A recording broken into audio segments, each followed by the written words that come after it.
Welcome to Separation Anxiety, understanding this common and complex problem. This is a behavior and training video from Operation Pause for Homes. I'm Lisa, a certified trainer with OPH. This information applies to both foster and adopted dogs. So, what is separation anxiety?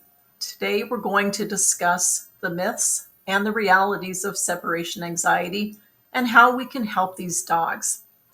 This topic is near and dear to my heart because I recently adopted a separation anxiety dog, not realizing she had the issue.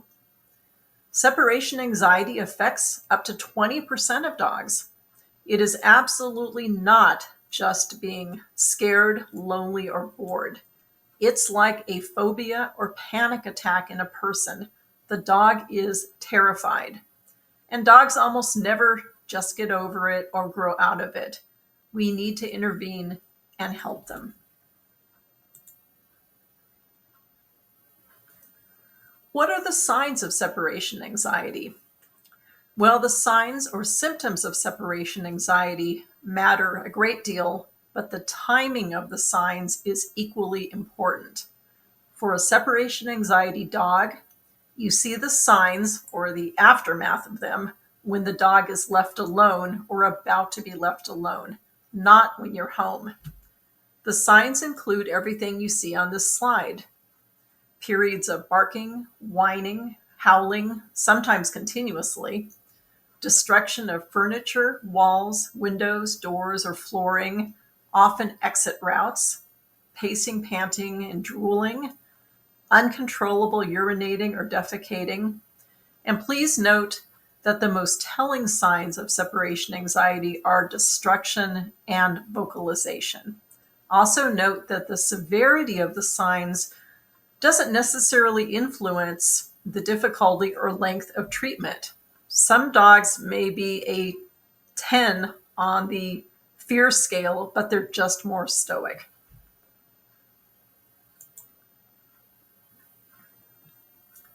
So, what is not separation anxiety? Well, again, the signs matter, but the timing of the signs is at least as important. Separation anxiety issues happen when you're gone. Many issues are mistaken for separation anxiety, and some of them are listed on this slide. They include crate or confinement anxiety.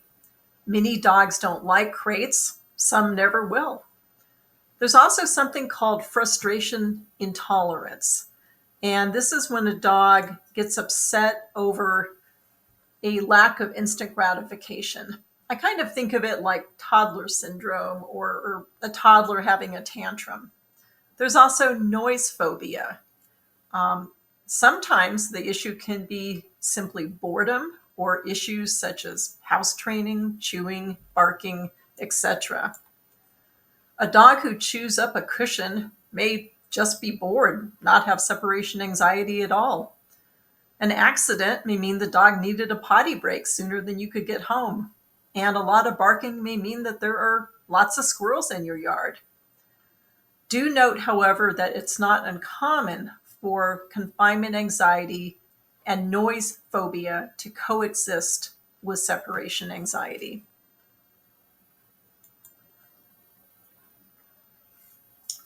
So, what causes separation anxiety and which dogs are affected? Well, ironically, resolving separation anxiety is well understood compared to what causes it. However, possible causes include a lack of being alone as a puppy, a traumatic experience anytime during a dog's life, a change in routine like a move, again, anytime during a dog's life, or genetics. It could also be a combination of these. It's thought that some dogs are genetically predisposed to separation anxiety and then are triggered by a trauma or a change in routine. Unfortunately, shelter dogs do seem to be afflicted more often than other dogs. Before we talk about what does work, let's talk about what doesn't work. Sadly, like a lot of things in the dog training field, there's a ton of misinformation about separation anxiety on the internet and from people. Some of those people just want to sell you things, but unfortunately, there's no magic or quick fix for separation anxiety. I truly wish there were. This slide lists a few things that won't help. Most dogs with separation anxiety are not helped by getting another animal, a dog, or otherwise. In fact, a lot of dogs with separation anxiety already live with another dog, and it doesn't make a difference. Most dogs with separation anxiety do much better not being crated. And that's because many dogs with separation anxiety also struggle with confinement anxiety. And lastly, using any aversive, including a bark or shock collar or any type of punishment, including yelling at your dog, giving long-lasting food toys like Kongs and lick mats, most over-the-counter anxiety aids, and playing the TV or music while you're gone are not going to help your dog. Note that there is a star next to the playing the TV or music. That's because if a dog has both separation anxiety and noise phobia, playing continuous low-level white noise, so to speak, can sometimes help. Now that we've talked about what doesn't help, let's talk about what does help. And this is the first of 2 slides on that topic. So there are 3 things that help separation anxiety. These 3 things combine to be the proven scientific way to get the best and fastest results.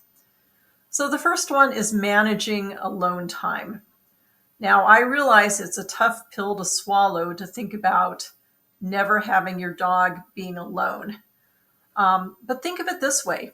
If you have a phobia of spiders and someone's flinging a spider onto you, that's going to set back your phobia. Well, leaving your dog alone will set her separation anxiety back.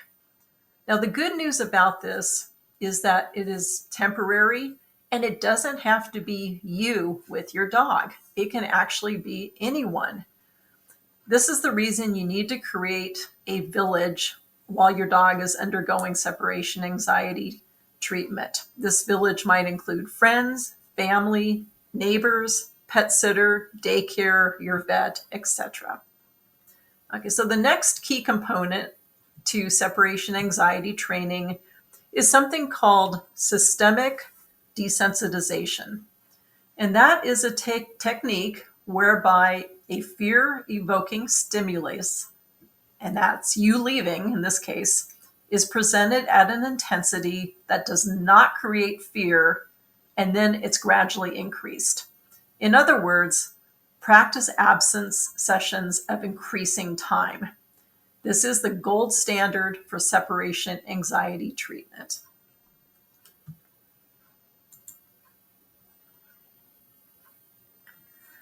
So, like most things in life with systematic desensitization, the devil is in the details, so to speak, and you're going to need resources to guide you through the process.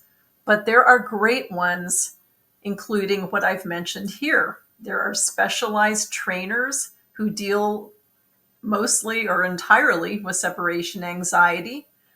They're called CSATs, or there are other ones as well. There are some great online courses and there are some great books. OPH Training can send you information about the resource options to you. You're also going to need to include some technology for the process.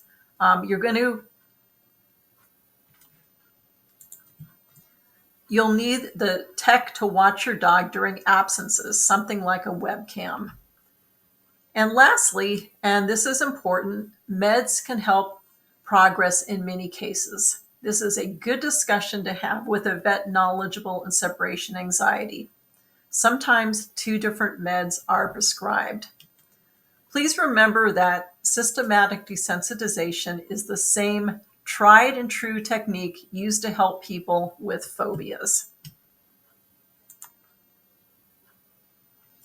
So in conclusion, separation anxiety is a challenging issue, and unfortunately, there are no magic fixes, but resolving it is a temporary situation and it has a high success rate if done right. Your first stop is to reach out to OPH training and we'll talk the situation through with you. Even as a foster, there are things you can do, even starting the training. Thank you so much for listening, and we'll see you next time.